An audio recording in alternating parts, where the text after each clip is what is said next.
Welcome back to Conversations with Corey. It's a program where I sit down with friends or peers to have an open and honest conversation about a topic that aligns with our DE&I value, stand for equality. And in honor of Women's Equality Day this week, I'll be chatting with Dr. Tarika Barrett. She's a STEM education champion and also the CEO of Girls Who Code. It's an organization founded in 2012 and one that we have been supporting since 2012. An organization was founded to help close the gender gap in technology. Did you know that women in the U.S. only make up 28% of the workforce in science, technology, engineering, and math, or STEM?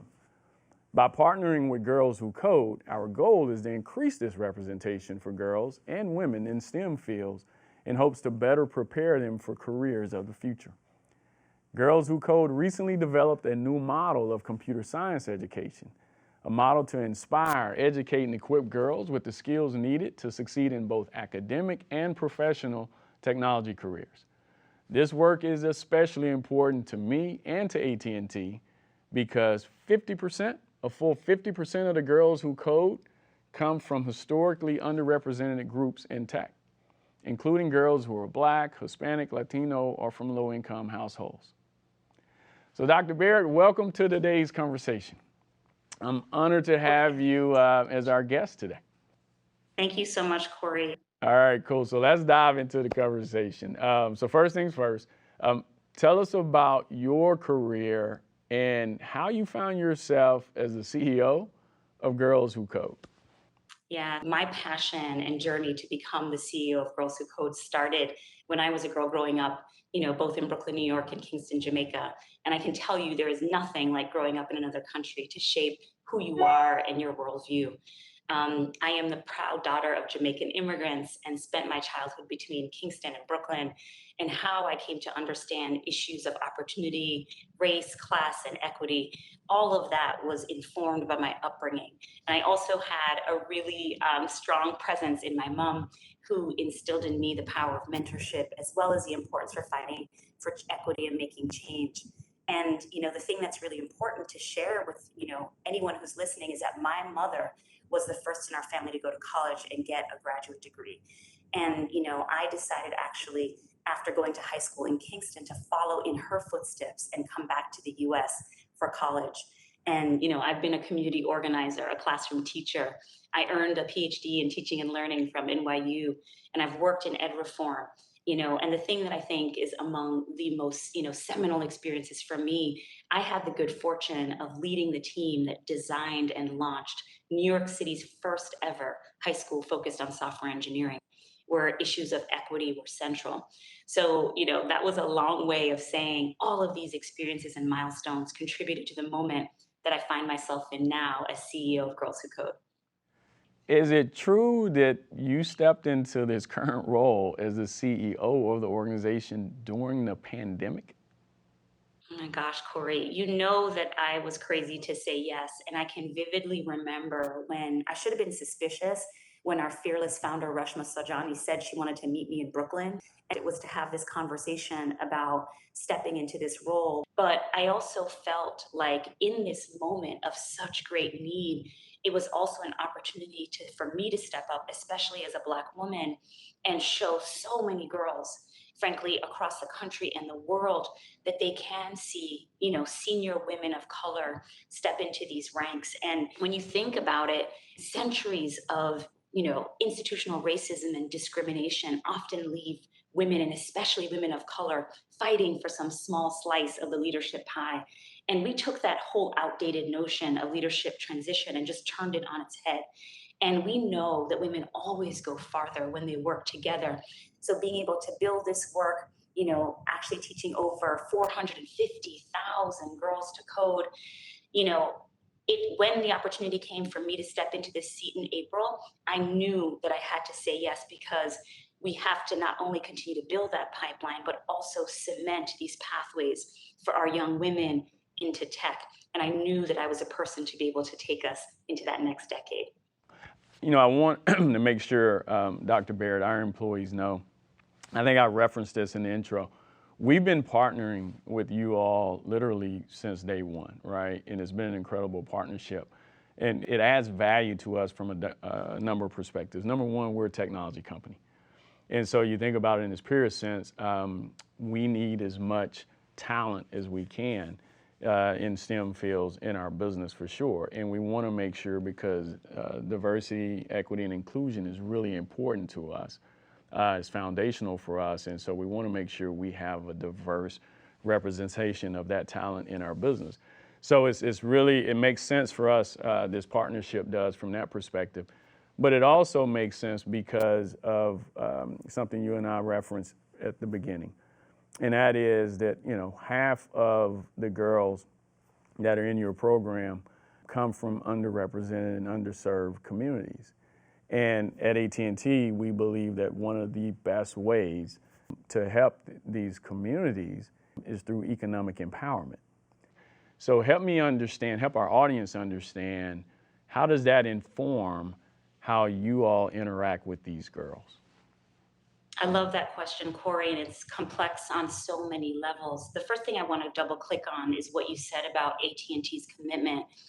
What's been wonderful, even in this moment of pandemic, and I actually spoke to some of your senior leaders very recently, is sort of this commitment even to broadband, the space, being able to empower communities.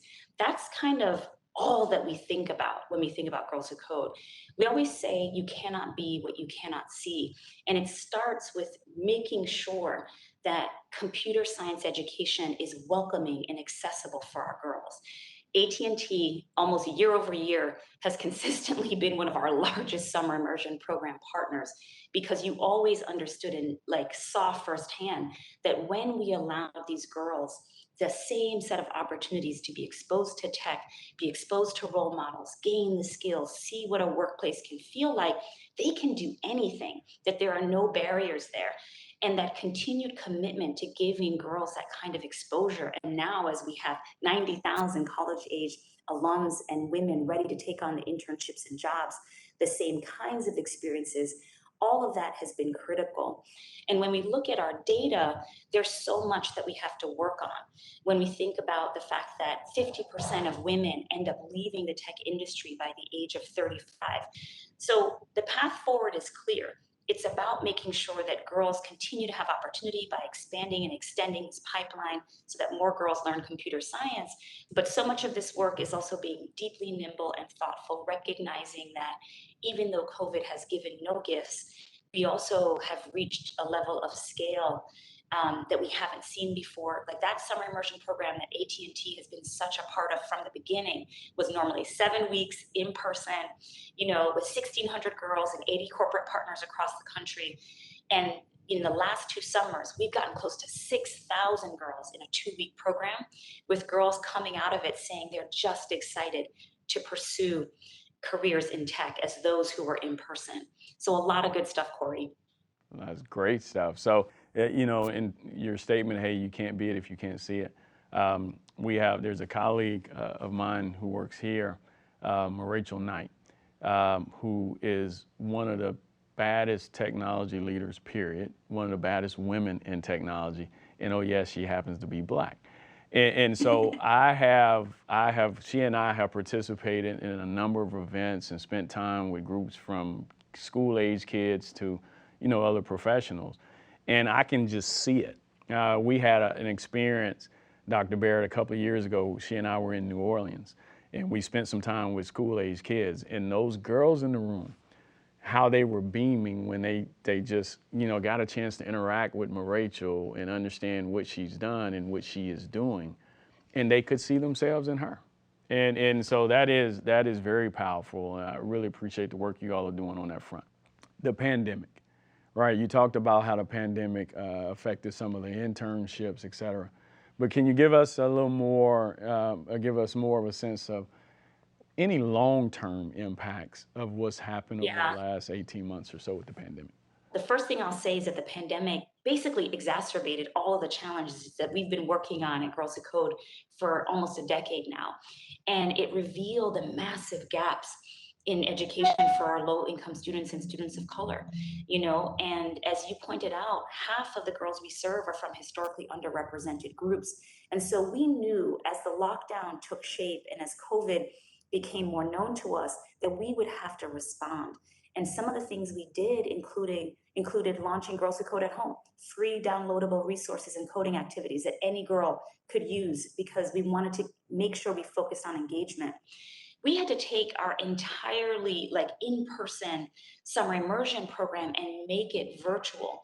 And we had to think about what it would mean for our hardest to reach girls, girls who are grappling with, challenges around all the things you can imagine. So we knew that girls were driving to Burger King parking lots to get Wi-Fi. So it was about hardware and living circumstances and other things. And I know that this work is a passion project for AT&T, and that you continue to make huge investments in the community to ensure that folks have access. In our first summer during COVID, registering 5,000 girls, around the world. We opened up some of these classrooms to international students, which we hadn't even contemplated before. And I think the thing that I want to also emphasize is that we saw equally strong outcomes for our Black and Latinx and low income students, students who are historically left behind by remote instruction. So as we get close to ending our time with you, because you and I could talk to you about this for days. So would you share, if you don't mind, please share with our audience, how can they get involved? How can they get actively involved with the Girls Who Code? Well, that's my favorite question, Corey. And, as I was thinking about this conversation, so much is different now. And, I know that your folks who are listening to this and participating might say, it's a health pandemic. How can it be the same? And there are challenges, even for us, when we think about our biggest growth engine at Girls Who Code. The way that we've reached 450,000 girls has been through our free, Girls Who Code clubs, which start in grade 3, go all the way to grade 12. And whenever I talk to people about what they can do, I say, start a Girls Who Code club, because you don't have to be a technologist. You can approach a teacher at a school. You can be a facilitator, through that partnership. There's so many ways in which you can step up. And I know that landscape looks a bit different now as our schools reorganize and think about how they're going to be supporting our girls in the after school space. The other thing I would say, Corey, which anyone can do, is to push back against stereotypes that you hear or see around who belongs in tech. We are still grappling with that, where there are all these notions of who should be in the space. Everyone listening to this should think about a girl, a daughter, a relative, an intern in their lives who they can encourage, that they can actually see themselves as a woman in tech. So thank you for that. And you also touched on a question I did have for you, and that is, what advice you would give to someone who wants to be a better ally. And you talked about a couple of things we can do. Number one, push back when we see those negative stereotypes being perpetuated. I think that's powerful. In terms of how you lead in your organizations, right? To make sure that you are acknowledging the biases that exist in our organization as it relates to how we source talent, both externally as well as internally. And then make sure you're doing what you can as a leader in our business to encourage our employees, and especially our women and women of color, to take advantage of the opportunities that we have externally to seek out the learning and the education that will help them be more competitive for the opportunities in STEM inside of this company. Anything else? So capturing what you shared with us, and then my own perspective on how to become a better ally. But anything else you would add to that list, Dr. Barrett? I love that, Corey, and I am with you. I agree that we have to dismantle the notion that we can simply, quote unquote, tap talent and bring them in.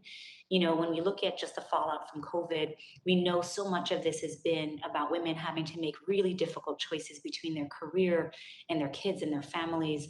And, as companies, we have to be thinking about the supports that we put in place. Do women have voice on teams? Are they participating in everyday microaggressions that alienate them? Like how? There's no blueprint for this. But at the same time, Corey, the conversations that you're having in a really candid and transparent way at your company, those are the steps, right? Thank you, Dr. Barrett, for sharing your wisdom, your perspectives, your insights with us today. Look, I'm really excited to continue working with you and the Girls Who Code to change the face of STEM and increase the representation for women in technology. So for you all that are listening, that are viewing this program today, I want you to consider how you can encourage continuous STEM learning for the girls and the young women in your life. Girls Who Code has year-round education that's accessible around the world. And you can help them continue to change the image of what a programmer looks like. And you heard Dr. Berry talk about that. So make sure you go out, you visit girlswhocode.com. Again, girlswhocode.com. There's a wealth of information on the website of how you can get involved in all of the ways that Dr. Berry and I have discussed in this conversation today. Thank you so much, Corey. Truly a pleasure to be in conversation with you today. Thank you. Thank you. And thank you all for tuning in today.